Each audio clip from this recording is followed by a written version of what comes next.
Yeah, basically just the Free Society thing mostly, and then a few of the others. All right, so standing here at the Crypto Show, and I'm here with Roger Ver, of course, from Bitcoin.com, who's given us quite a bit of support lately for some of the charity events that we've done, which I feel is a great opportunity to show people who have no idea what Bitcoin is, what Bitcoin can do, and why it's a better choice. But first I want to start off with something that he announced here at the Nexus Earth Conference, which has been tried before and is still being tried, I guess, by the Liberland people. You've come up with the idea of FreeSociety.com. That's the website to it. But tell us about what you've got going with Free Society. Yeah, so the basic idea is there's a whole bunch of libertarian, crypto coin millionaires at this point. We've already raised more than $100 million. And you have to say that with your pinky in your mouth. $100 million. We plan to raise a whole lot more than that, actually, too. We're still figuring out the exact ways where we can allow the public to participate directly. And the idea is to go and shop around to different governments around the world and have them sell us a big chunk of land and grant the sovereignty with that. And we'll set up the world's first non-nation nation. And so there won't be any government of any kind. It'll just be all private property rights. So you can kind of think of it, there'll be the initial constitution and then the land deeds, and people will go from there. Right, so if somebody's a bad actor, it's a contract violation and not a legal infraction or whatever. But right. How would you deal with somebody that is, say, a major crime occurs? How would that, probably the same people that build the roads, maybe? Probably the same people that build the roads will handle that. So people will have to come together and figure out the way that they want to do that. But the one way that it won't be is the way that we have it today, where everybody's threatened with the force of violence to pay for a bunch of people that maybe sometimes they catch some bad guys that do some bad things, but most of the time they just harass people. It won't be funded that way. There will be no taxes of any kind whatsoever. Everything will be on a voluntary basis. So if it's not voluntary, it won't be allowed. It is basically the way things go. So I also mentioned that there were a couple other initiatives for this. Can you list those and kind of how you differ from them?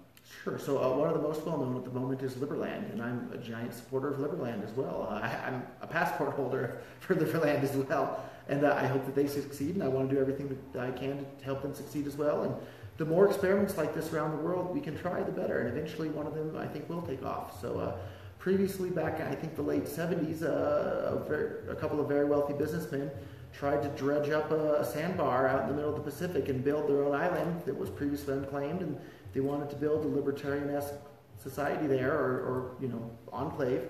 And as soon as they spent several $1 million dredging up all the sand to build the island, the neighboring politician showed up. The king of Tonga showed up with his guns and said, "Oh, thank you for dredging up this island for me.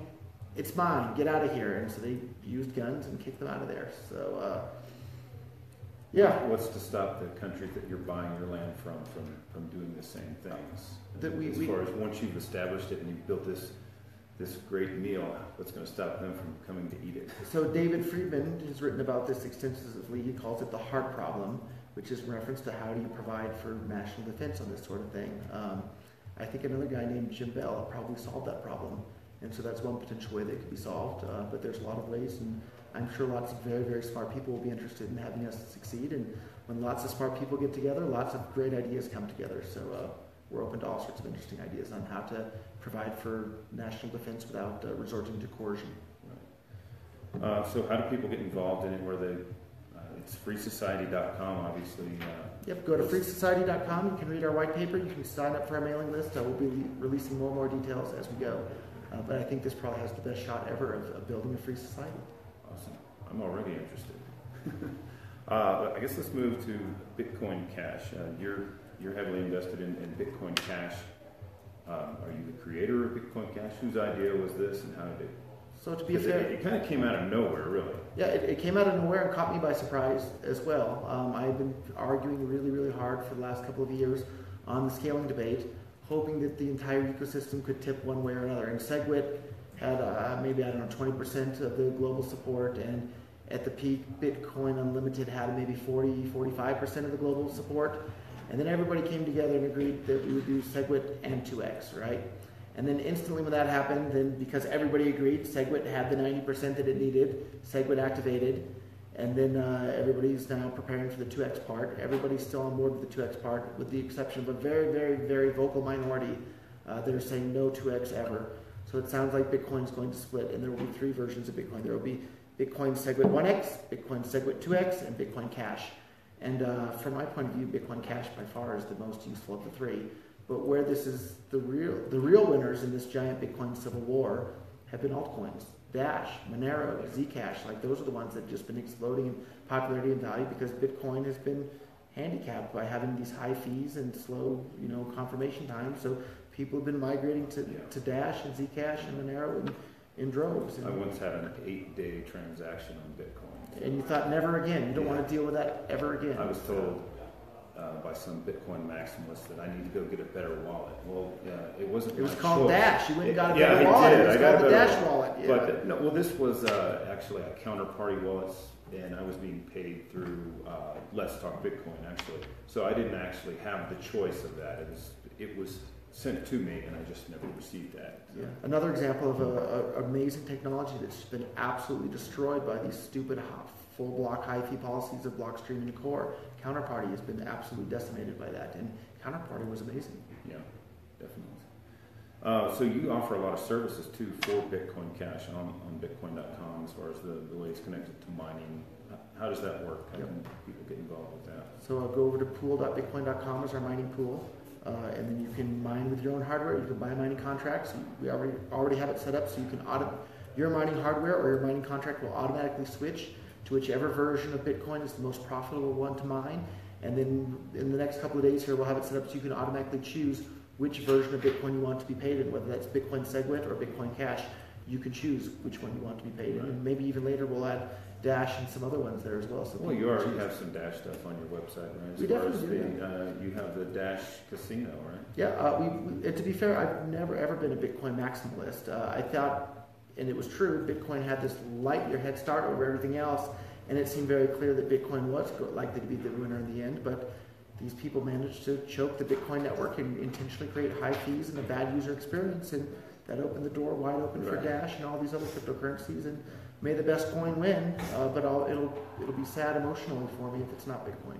I was watching one of your Facebook posts the other day, which is probably a Twitter post that actually ends up on Facebook, and someone was commenting, have you bought a cup of coffee yet with Bitcoin Cash?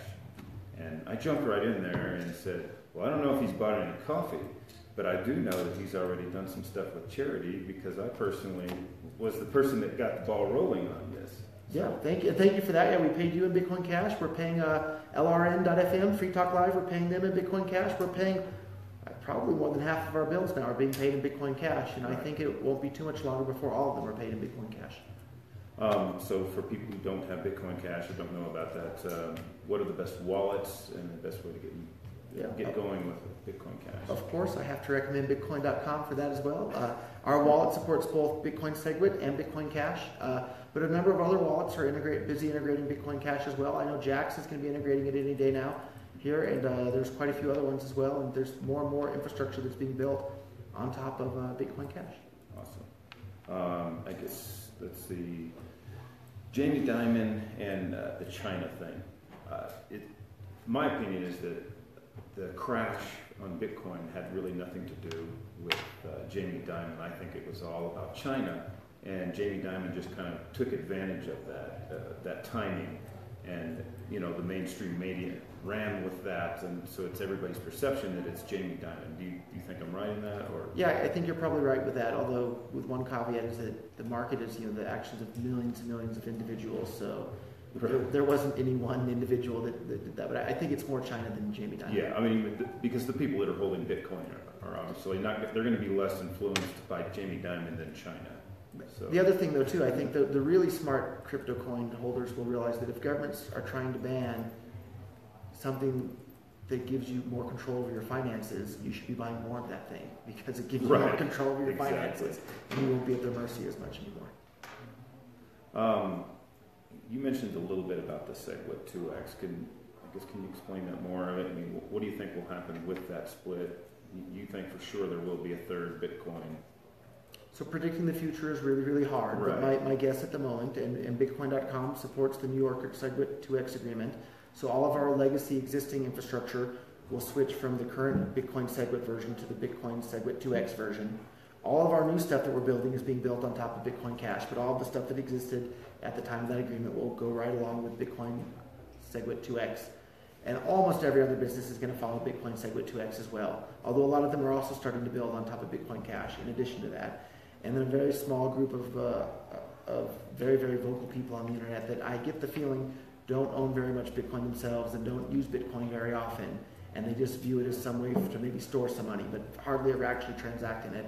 I think they're going to fork off on their own Bitcoin SegWit 1x, and I think there's going to be such a small amount of miner support for it that they're probably going to have to change the proof of work as well to some GPU-based proof of work system. So you'll have Bitcoin SegWit GPU, Bitcoin SegWit 2x, and Bitcoin Cash. And if anything, it's going to make Bitcoin Cash look like the stable, reliable one that is trustworthy and has low fees and fast transactions, and is the Bitcoin that everybody was used to using from day one, back years and years ago. Yeah, it's pretty crazy, the whole thing. That's what I like about Dash. It seems to be more money driven. It's driven by the currency, the way it's structured, and not so much by people's idealism, which, with the core team, it seems to all be about their philosophy and not so much about the technology. Yeah, at the end of the day, people are going to use whichever form of cryptocurrency is the most useful to them in their own lives.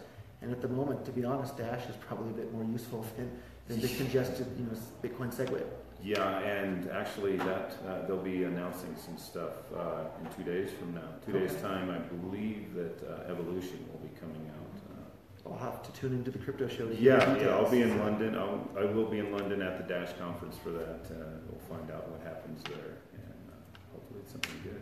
I'm holding a lot of Dash and Bitcoin Cash as well. So another, I guess, interesting generalization, if I can draw on this too, it seems like all of the Bitcoin SegWit supporters hate every single other crypto coin, and they say every single other crypto coin's a scam.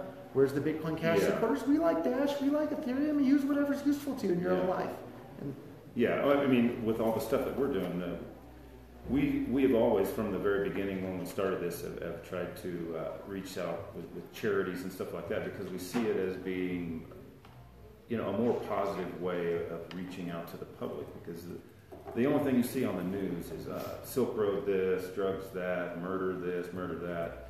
Well, no, I don't use it for any of those things. In fact, here's what we're doing with. Yeah. You're helping people that are, hurricane victims. Exactly, where the government is not helping at all, and we're actually getting into these places and seeing, like at NRG Center, this is supposed to be a shelter, and they're literally treating people who've just lost everything like prisoners. They have to be searched when they come in. There's a lights out where they go and sit on their bunk on their cot. Like they can't leave for the full night. They have to raise their hand to go to the bathroom or something, for an escort to the bathroom. It's ridiculous. Yeah. And we literally found a way of sneaking in to NRG Center, and with the funds that you gave us, we bought towels, toothbrush, toothpaste, and got these supplies in. And the people inside were not getting that. But outside the stadium, the government had their big sign that said, "No more donations needed." Well, if I asked the people on the inside, I think they would argue with that. And if I can harp on another stupid thing I see these politicians doing, you see them talking about how they need to pass laws or enforce laws against price gouging during national disasters. These people need to pick up an economics book and study economics. Yeah. Prices transmit information, and if people go and try and buy something up and the prices in an area skyrocket, that tells all the surrounding area, hey, we should ship whatever these goods are that have a high prices to the area because they need it more. Okay, so I was on the ground actually before the hurricane was even over. I loaded up and I'd already gotten hold of you, and we hit the ground running. And I was there while the hurricane was still a danger, and I did not see price gouging at all. In fact, if you would have been a person who went and bought a whole bunch of water, you would have lost your ass on that, because people from everywhere just showed up with free water. You couldn't sell a bottle of water anywhere around there to save your life. And that shows people care about other people and they want to help. But at the same time, the prices of the goods in the market, that transmits the information as to what goods need to go where. And if you restrict people from adjusting prices during natural disasters, that makes the natural disaster worse. Well, I think we just about covered everything. Okay. I appreciate it, and thanks so much for helping us all Always the fun, time. Danny. My pleasure. Right. Thank you. Yeah.